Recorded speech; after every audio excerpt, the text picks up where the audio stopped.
Democrats really have two missions in terms of our agenda on behalf of everyday Americans. One is to lift up the middle class, those who aspire to be part of the middle class, low-income families, working families, all across the United States of America.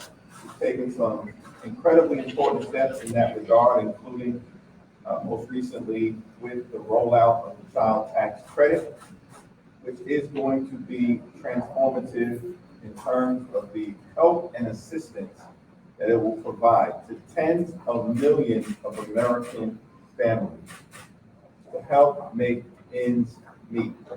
Child tax credit has already made a difference based on the payments that have gone out to everyday Americans, which will help them pay for food and rent and housing and clothing and diapers and medicine and health care. Because the American people have said to us over the last several years that they are struggling. Prior to the pandemic, we know that approximately half of the American people reported that they could not afford a sudden, unexpected $400 expense. Child tax credit payments will make a big difference in that regard for everyday Americans. Our second mission, of course, is to defend our democracy from the increasing attacks and efforts at voter suppression that are occurring all across the land.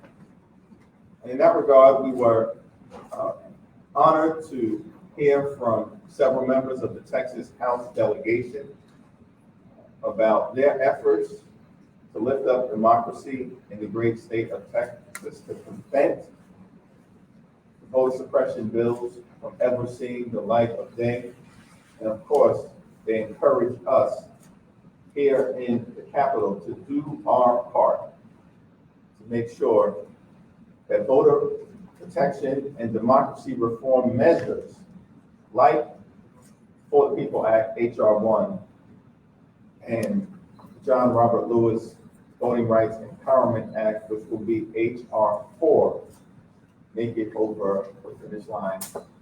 And we were pleased to hear from them, and we look forward to doing what we need to do to protect and defend our democracy. It's now my honor to yield to the Vice Chair of the House Democratic Caucus, Pete Aguilar.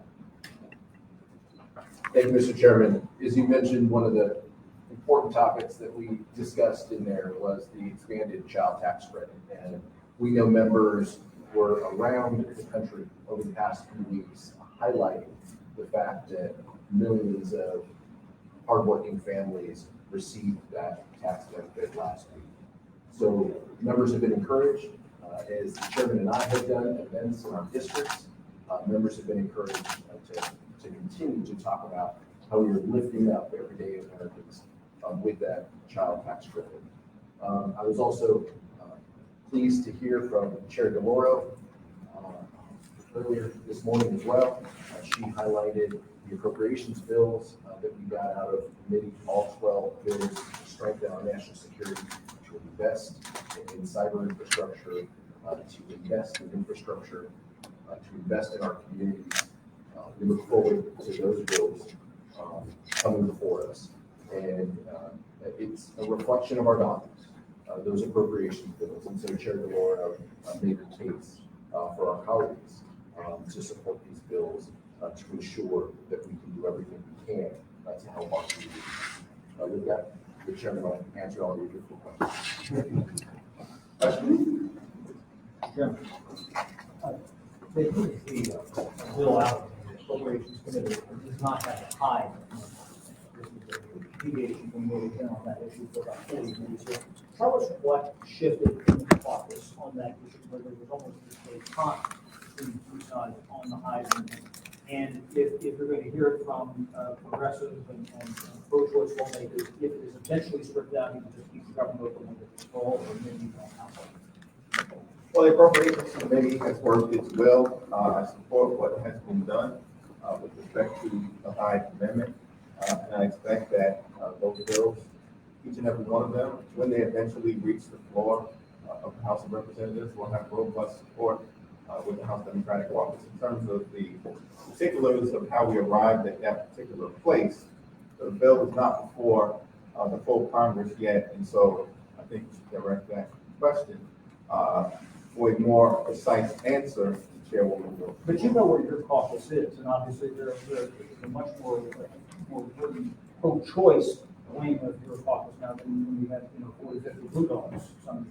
Reproductive freedom is under assault across the country. It's the right thing to do, in my view, to take the steps that have been taken with respect to stripping out the Hyde Amendment. We'll see what happens on the floor of the House and eventually when we conference with the Senate.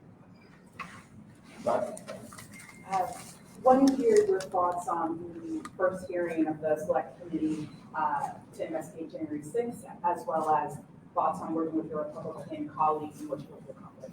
Well, it's my hope, it's our hope that the Select Committee, on which Vice Chair Aguilar sits, so I'll yield to him, will seek the truth, the whole truth, nothing but the truth, and discover for the American people and present in a clear, comprehensive, and compelling fashion what happened on January 6th, that fateful day, why it happened, and how do we prevent a violent insurrection and attack on the Capitol, the Congress, the Constitution, and the country from ever happening again. In terms of the workings of the committee, we have a resident expert here, Vice Chair Aguilar, and so I defer to him.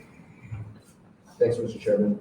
This is going to be a very thoughtful exercise, and we wanted the first hearing to be from those folks directly affected, those Capitol Police officers and Metro Police officers who put their life on the line.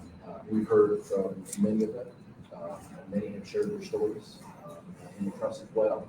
But in order to understand the gravity, to get to what the chairman mentioned, the truth, the whole truth, and nothing but the truth, we have to first start with their stories. We have to hear from them on how they have been impacted. And so that's what the first hearing was about. That's what Chairman Thompson said would be our first hearing. When we first had a member hub, we're pleased that we're now fully constituted with 13 members. And we expect the seriousness of the topic to carry our efforts, and we're going to be guided by the resolution that we passed that encourages us to tell the entire story of how we got here, as well as what happened on January 6th. I would add, hundreds of Capitol Police officers were violently assaulted on January 6th. Republican members of the House claim to back the blue. They'll have an opportunity at the first hearing to keep it real and to demonstrate that those words are not just rhetorical, but they really plan to support the Capitol Police officers who defended our democracy at great personal cost to themselves on January 6th. What sort of changes are House Democrats looking to make to the $3.5 trillion Senate budget outline that contains most of Biden's agenda? Madam Pelosi talked about making tweaks or other adjustments. What's your sense of what those might be? Well, we're still in the process of evaluating the outline, which does not contain detail and legislative text. We think this is an important step in the right direction on behalf of everyday Americans as it relates to bringing to life the President Biden Build Back Better agenda in the form of elements of the American Jobs Plan and the American Families Plan.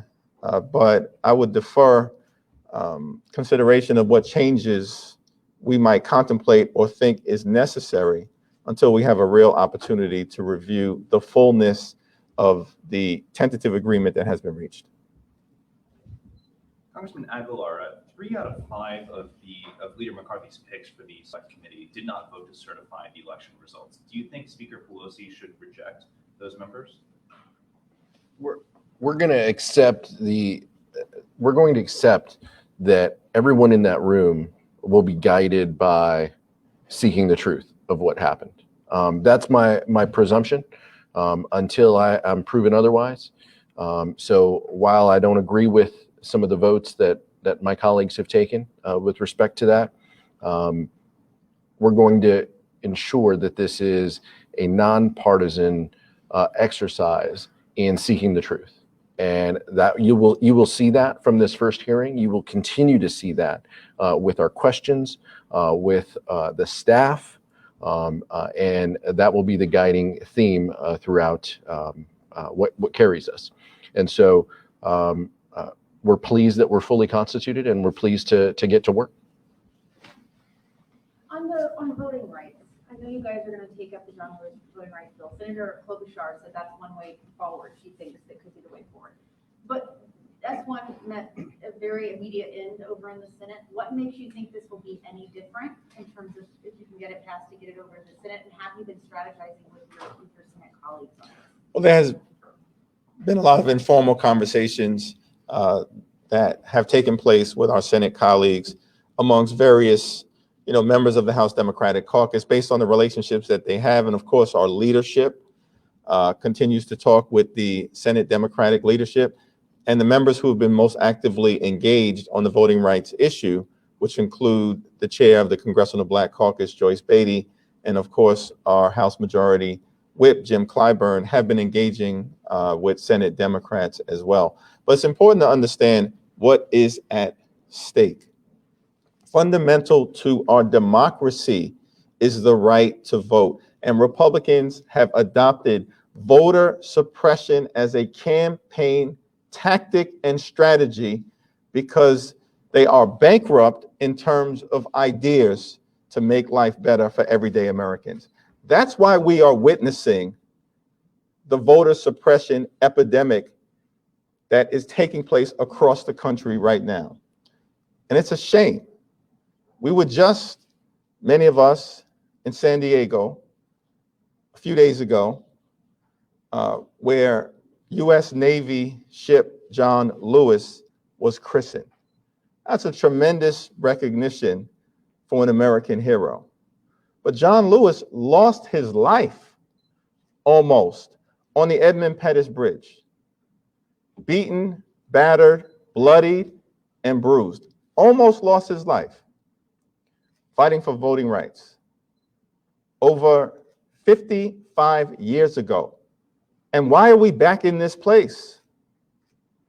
And so, yes, we're going to fight for voting rights with the fierce urgency of now. That is what the moment requires. And we will not give up. And we will prevail because we have no other option. Thank you, everyone.